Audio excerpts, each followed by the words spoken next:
Welcome back to the Twin Headset Podcast with yours truly, Jalen Connor, the comedic voice of sports intelligence. Thank you for tuning in today. Let's get into today's episode. With the 2024 NBA Finals starting tomorrow, I thought it'd be no better time than to just have a basketball talk. Let's talk basketball. Let's talk strategy. What we think these two teams can do to beat each other. Let's talk where they were the last time they got to this position. We haven't got a chance to really deep dive into these two teams that's about to play tomorrow. At the highest stake, everything's on the line yet. So let's talk about it today. So with that being said, I want to start by looking at where the Dallas Mavericks were the last time they got to this point. Last time the Dallas Mavericks got to the NBA Finals was 2011. That year I remember that year vividly. 2011 was the year that I moved out here to Baltimore, Maryland. That's when I really started to get into basketball for real, honestly, because I was really football and I like LeBron. My father liked LeBron, LeBron jersey, all that. But when he got to the Heat, that was the year he got to the Heat, and that was the year I really started being able to watch because I was like 6, 7 years old and really understand what I'm looking at. And I was looking at greatness. So 2011, the last year the Dallas Mavericks made it to the finals, they actually won it. They beat the king himself, LeBron James, in 6 games. And they were led by a squad that consisted of Jason Kidd, Jason Terry, Dirk Nowitzki. Who else we got in here? We got Cube, of course we got Mark Cuban. But we got a lot of big names. I believe Michael Finley on the squad. I don't want to be wrong. He might have been on the 2006 squad. But they had somebody similar to Michael Finley. He was like the same character, different name. But yeah, this is a great historic squad because that run to the finals was just as hard as the Mavs run this year. So that was a Dirk-led team. Dirk averaged 26, 9.7, and 2 in that finals, in which he outplayed LeBron, who only averaged 17.8 points per game in that finals. The Dallas Mavericks were able to pressure LeBron into not being as aggressive, and the shots he was taking, he just couldn't make. It was LeBron's worst finals performance, and that was because of the Dallas Mavericks defense, and they were able to get themselves their first ring in franchise history. The last time the Boston Celtics were in the finals was just a couple years ago, 2022, led by the same light-skinned bandit, Jason Tatum, who kinda, I don't want to say folds, because he still is Jason Tatum, but he definitely chokes in the finals. Taking away, averaging like 27, 28 in the regular season, then only going to average 21.5 in the finals is definitely a drop-off, especially when the points are needed most.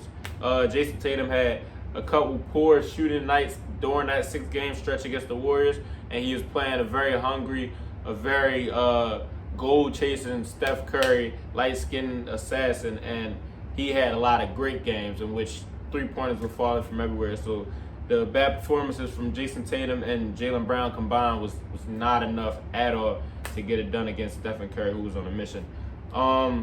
Steph Curry actually averaged 31.2 points per game, 6 rebounds, and 5 assists in the series. And Jason Tatum only averaged 21.5, 7 and 6.8, which is still solid, but to a player of his stature, you would like to see him put up numbers at least similar to what Steph Curry was able to put up to give a better fight. But yeah, the Boston Celtics have made it back with the 2 core stars still leading the way, Jason Tatum and Jaylen Brown, and they got a whole new revamped team, man. They got a super revamped team, a whole starting 5 of all-stars, hoping Porzingis can come back. But yeah, this squad is not the same squad that was there 2 years ago. These are not the same 2 stars leading. They got more veteran experience. I believe Tatum has gotten smarter. I believe Jaylen Brown has gotten smarter and better. And I'm excited to see what this 2024 finals has for us. So with that being said, let's get into it. Finals starting tomorrow. Let's talk about what each team needs to do, what I think they need to do to win this series and overall become the 2024 NBA champions. First, we're going to start with Dallas. I believe Dallas, number one, they have to continue to win the fourth quarters of these big games. I think they are the most clutch team by far. And I think Boston Celtics are one of the least clutch teams. So I think if they win these fourth quarters, they If they win every fourth quarter, I think they're going to win every game that they win the fourth quarter. Not going to lie. Because I think they can hold it until they get to that point.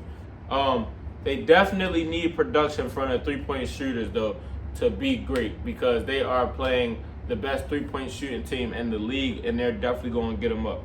They're 100% going to get them up, and we know they're going to make some of them. So Dallas needs production from those wing guys like P.J. Washington to give you his 2-3 a night.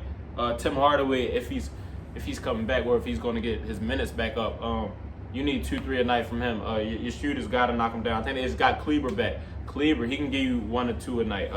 If they can get consistency from their role players that can shoot threes, I think they'll keep it close all game. With no Porzingis, they have to win the rebound battle, specifically the offensive rebound battle. You have Lively and Gafford, who have shown great energy up to this point in the playoffs. They've shown that they can crash the boards on both ends all night long, because it's 2 of them. Take one out, you still got another one in the game. So with them not having Porzingis yet, with them only having Al Horford and whoever else they got on that roster, you got to win that battle, because you got 2 dogs down there. They got to be dogs. That's their role on the team. They got to be dogs. And last but certainly not least, everyone has to put the ball on the floor for the Dallas Mavericks, because they are playing easily the best two-way squad in the league. If Luka and Kyrie are the only ones putting the ball on the floor in this series, it won't work. They're gonna blitz them. Even the one-on-one defense is gonna be enough to make them work. So when the ball is out their hands, the other guys have to be aggressive to get their 2 stars a little bit of a break, get them off the ball, get the other defenders reacted to as well, because they whole 5 can defend. So you got to make a move. You got to do something. Everybody on offense has to attack if the whole defensive 5 can defend. Simple as that. With those 4 keys that I just gave you for the Dallas Mavericks, if they are able to do all 4 of those keys, not even highly believe, I know they will win. If they can give you 2, if they can win the fourth quarters, and everyone on the team be aggressive, I think if they give you them 2, they can possibly win as well. But if they don't give you at least 2 out of these 4, there's no way they win. And if they give you all 4, they do win. So with that being said, let's talk green. Let's talk Boston Celtics. Let's talk what Mr. Tatum and company need to do. And it's not sending Kobe Bryant a text message, rest in peace, because he can't text you back. So that's not what.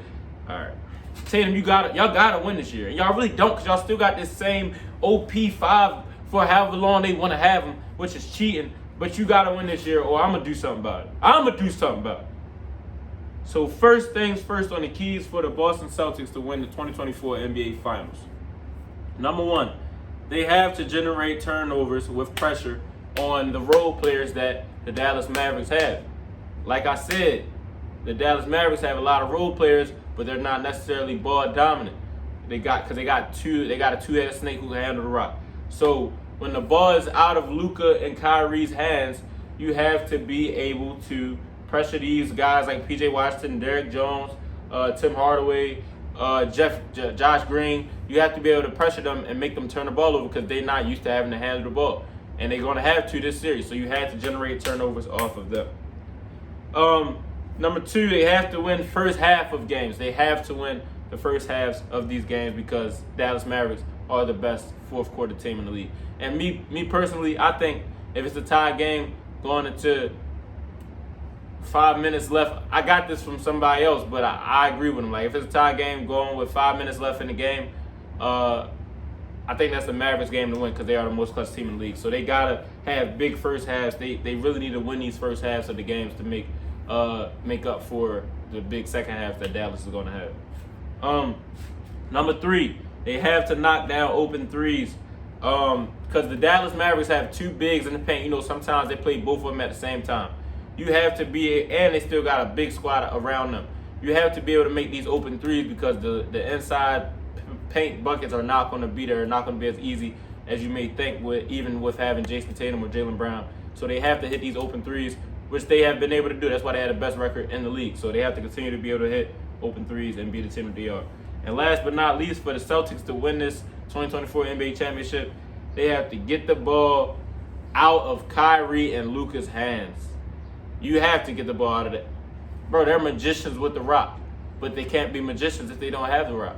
So keep the ball out of both of these guys' hands. You got to at least keep them out of one of them for half, because Luka can get a start and Kyrie can finish it. If you can hold them to that 1.5, you can win this series. But if you got them both taking turns up, you're in for a long night, man. And we in for an entertaining night. So don't do it. Let me see y'all both score 150 points a game.